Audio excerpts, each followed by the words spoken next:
Hello, welcome back to Why Your Life Really Matters, the pod book. And in this chapter, I want to ask this experience we're having of being alive. Does it have a purpose? Is it going somewhere? Should we be aiming to go somewhere? Now, before the scientific revolution, the spiritual traditions, religious traditions, very much saw life as having a purpose, I would say.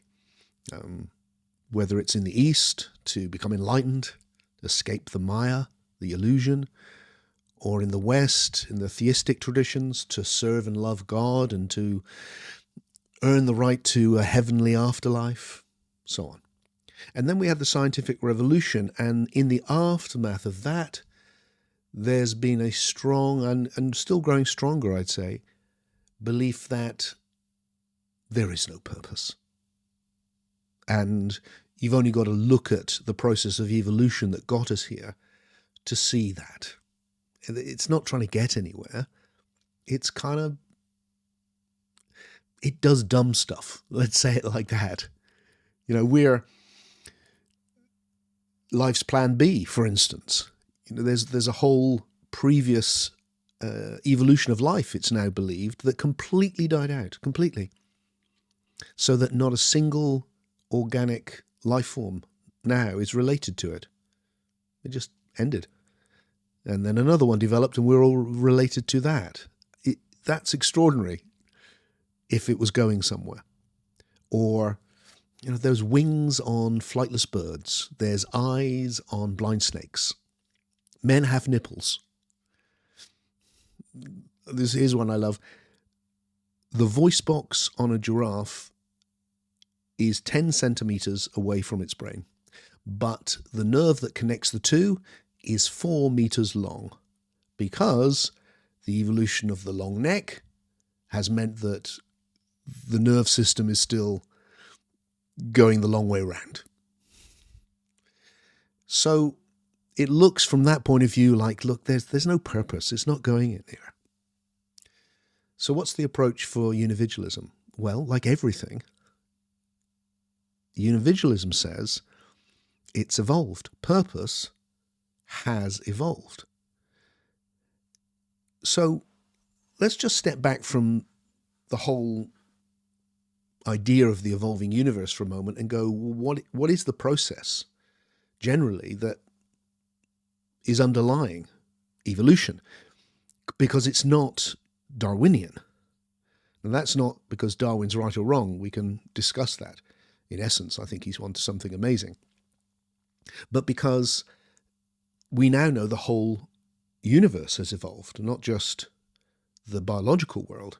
And that means that the evolution that was happening of the physical systems is quite different. There was no genes to throw up new forms of life, for instance. There was no natural selection in the way in which we see it in the natural world, in the biological world. That hadn't evolved yet. So what's the underlying thing which unites every level of evolution? And the way I've come to see it is that it's there are three elements within it. One is passivity, the repetition of the past, the patterns, the algorithms that get established, that make a system what it is. The other is creativity, that it's not fixed, it's always probabilistic, so that systems come into new creative relationships with each other and within themselves when they're complex systems. And that creates newness, novelty. And then the third element is sustainability. A system will continue if it can come into a sustainable relationship with all other systems in its informational ecology. It needs to be able to establish homeoresis. That might be an unfamiliar word. You've heard of homeostasis, which is how something stays the same. Homeoresis is the same with the process, how the process can continue. Sustainability, let's call it. So that's happening with all the levels, happening with the physical level, happening with the biological level. I'm going to go on in future chapters to discuss how I think it's happening on the soul psyche level.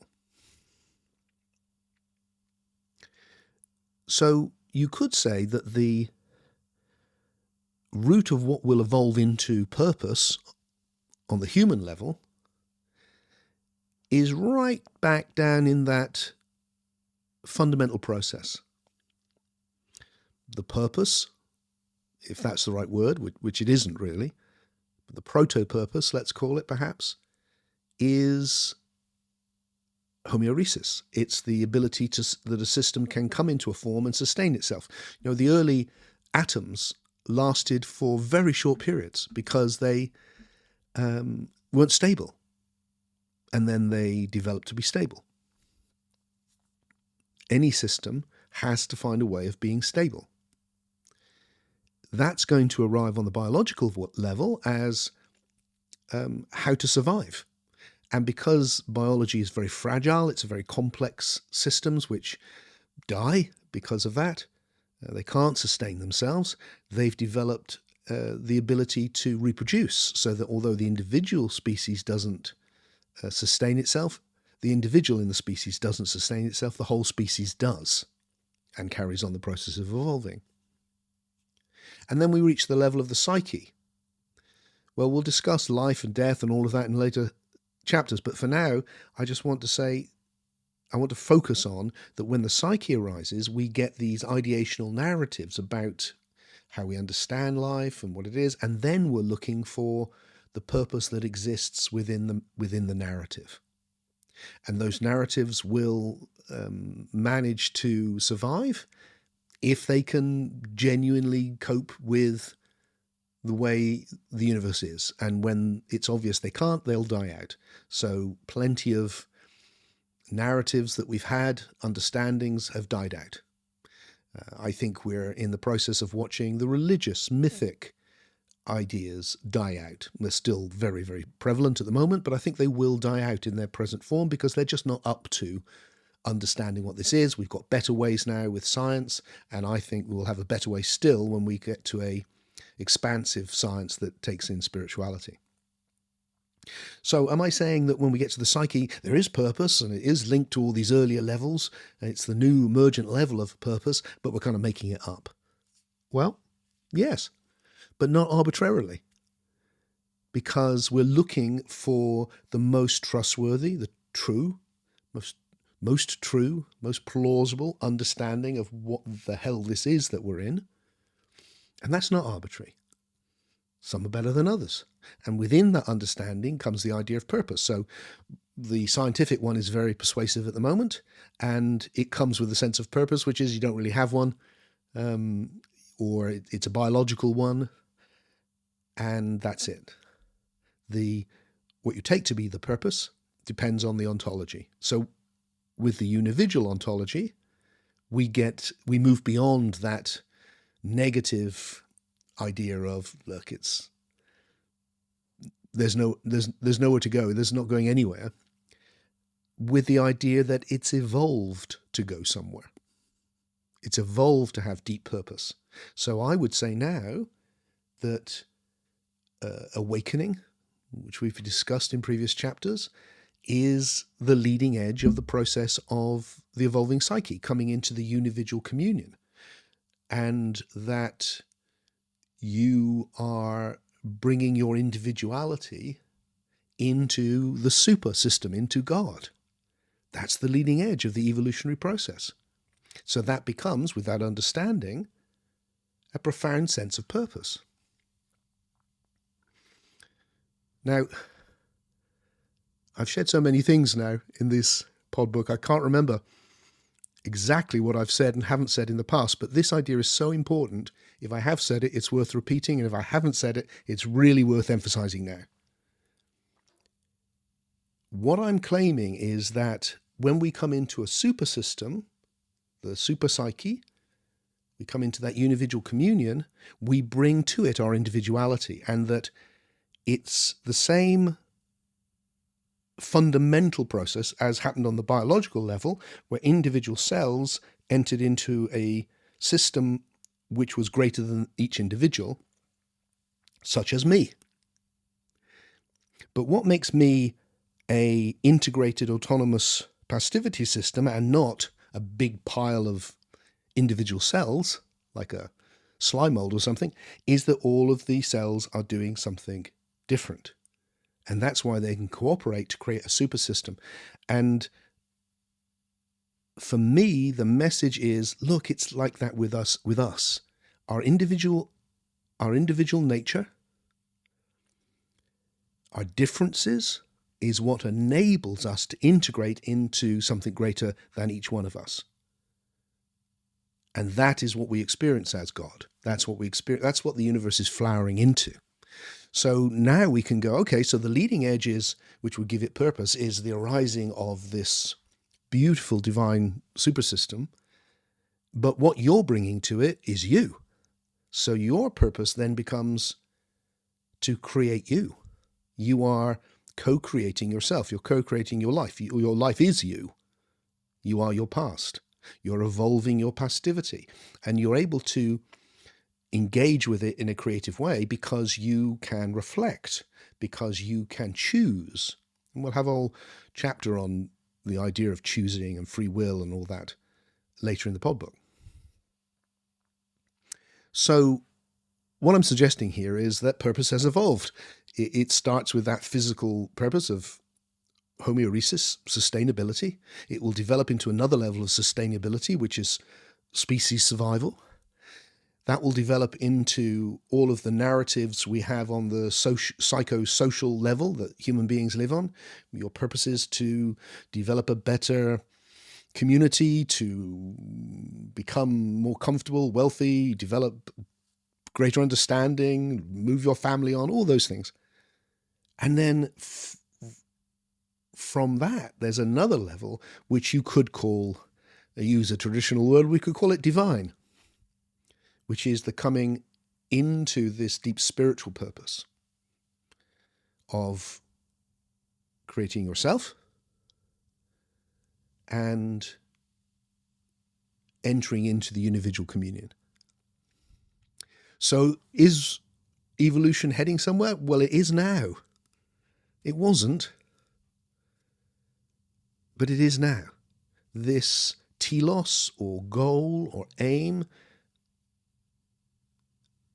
that is the supersoul, that's arriving. You know, there's a lot of old myths. I've written extensively about them. I've written particularly about Gnostic myths, where the idea is that the universe is coming to know itself, or it's coming to love itself. Beautiful myths. And this is a neo-Gnostic idea that I'm sharing the whole of this pod book, really, which is going, well, no, in the sense that there wasn't something there at the beginning that wanted to know itself. There was just undifferentiatedness. There's no wanting or anything. It's just undifferentiatedness. But through this process of becoming, now it is coming to know itself. There's a super system which is knowing itself to be the universe and coming into this beautiful big love or benevolence that I've talked about in the deep awake state. So it's loving itself. But it didn't set out to do that. There was nothing pre-existing to set out to do that. But it is doing it now. So I'm saying, look, the purpose isn't the fulfillment of a fixed plan that was there in the mind of God at the beginning. That the thing we're in is genuinely creative. And so the purpose is being created as the becoming unfolds.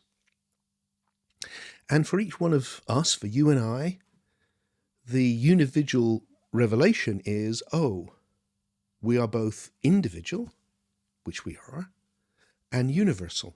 We're the whole thing. We're that oneness differentiated as this individual.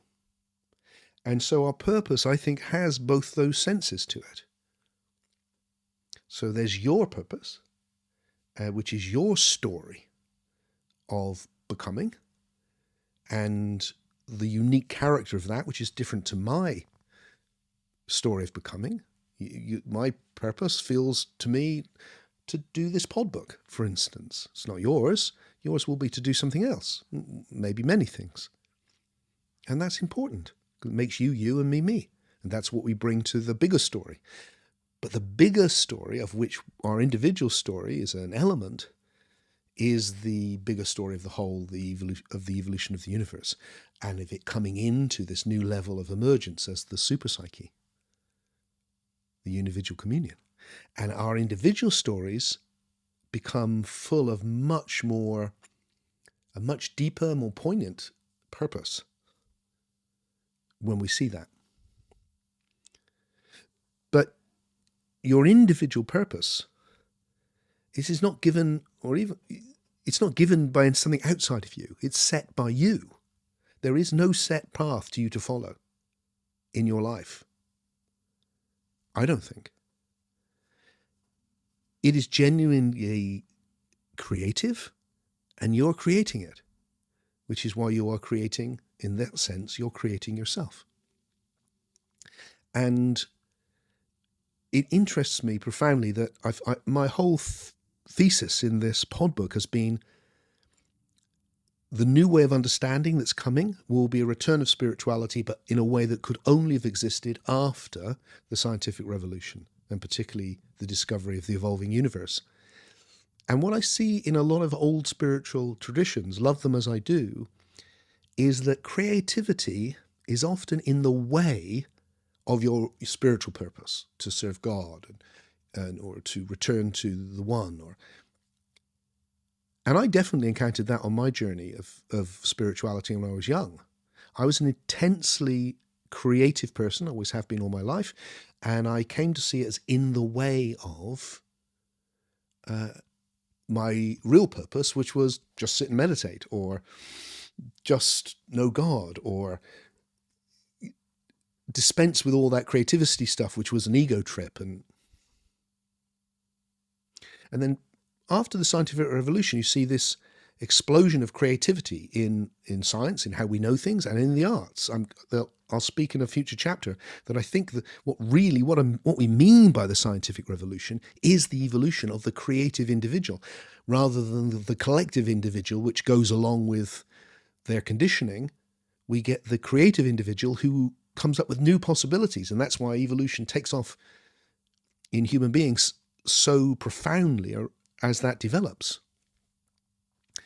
But what I see is the individual message of the new spirituality that I would like to see emerge is that it's creative. Spirituality is creative. Of course it is.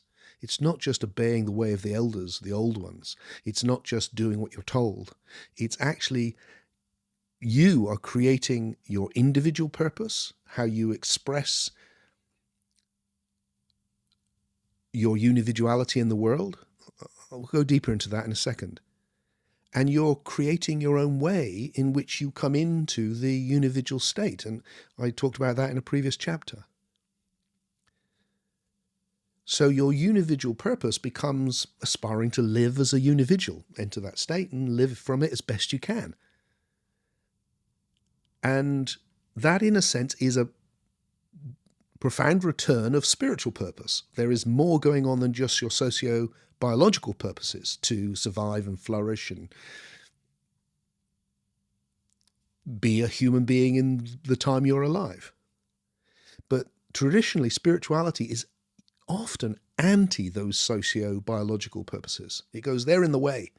Family, avoid that. All those responsibilities and having a job and a living, and just go in a cave and just focus on God. There's obviously an extreme version, monastery. I very nearly joined a monastery when I was younger for exactly that purpose, because the really spiritual people, the A-listers, they did that. The less committed people, they lived in the world. But this individual spirituality, to me, does not reject all of your socio-biological purposes. It builds on them. It just goes, yeah, they're great. And there's this more emergent level, which brings even more meaning to your life. So I would say, like, for me, coming into the individual communion is a really important purpose or goal. But it's not the only one, and it's not the one I would necessarily focus on all the time. If I had a choice to disappear into meditation or to protect my family from a danger, I would protect my family, of course. So what I'm saying is, look, the evolution has evolved. The purpose has evolved through the process of evolution, and it's functioning on all these levels, and that includes the most emergent level, which is, you could call, the divine purpose or the spiritual purpose. And that living as a unividual, that's about expressing what you could call a unividual ethic. And we'll explore this properly in a future chapter. But I've said how when you come into that awakened state, that state of communion, there's this huge universal benevolence. And you wish well to everyone. But you're an individual. And with that universal benevolence comes the other side of the polarity, which is individual responsibility.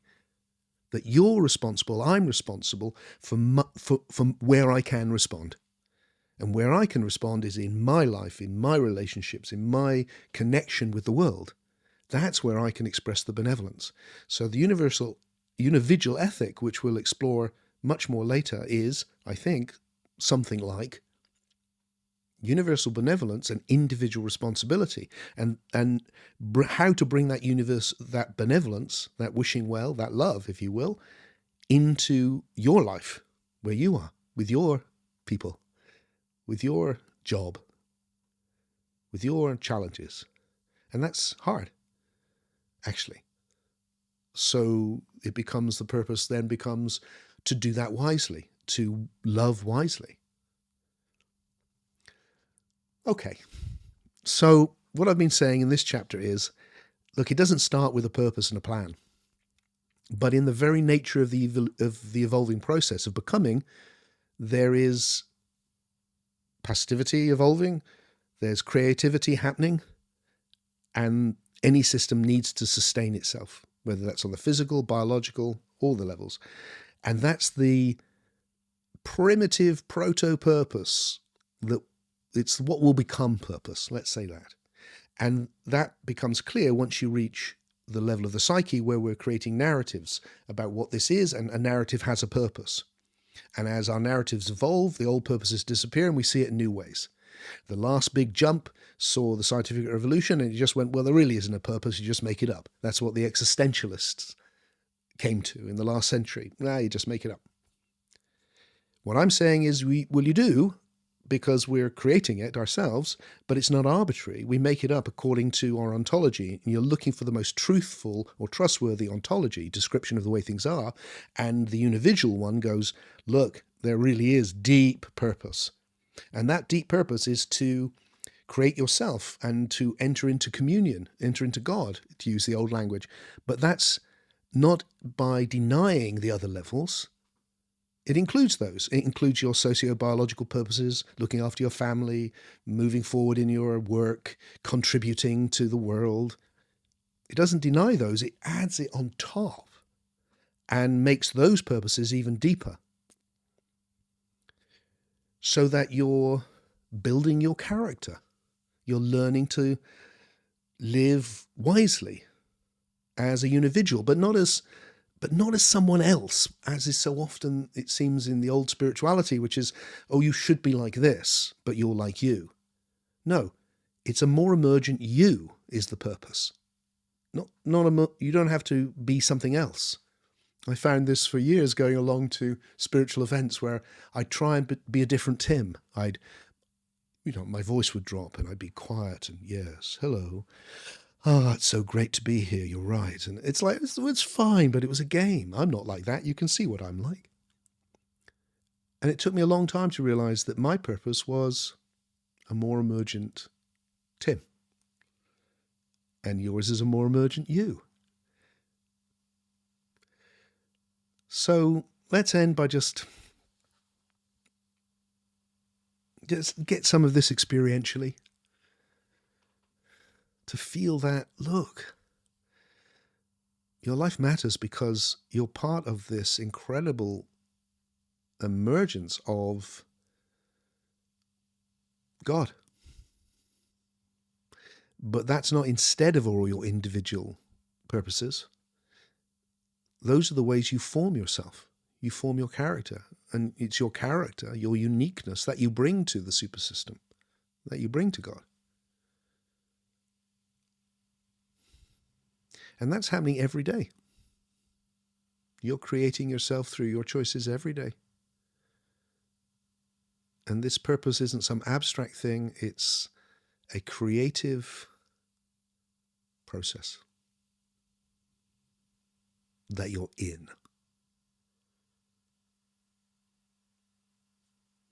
Right now, we're in it.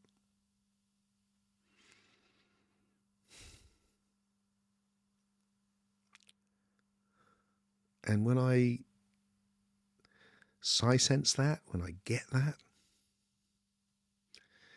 it feels like my life really matters, and so does yours. And because I feel that universal benevolence, my greatest desire is that you can grow and flourish,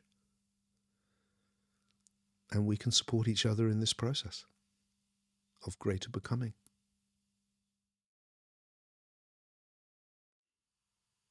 Join me in the next chapter, and we'll explore what exactly are you? What is identity? And just as a reminder, if you don't want to wait for the new chapters to be released and get access to all the chapters I've recorded, you can do that by joining the ICU, my online community. Plus you get access to our weekly Sunday meetups or the recordings of them if you can't make it to the actual event. So if you want to be part of a wonderful group of life explorers who are going deeply into this philosophy and these practices, take a look, see what you think.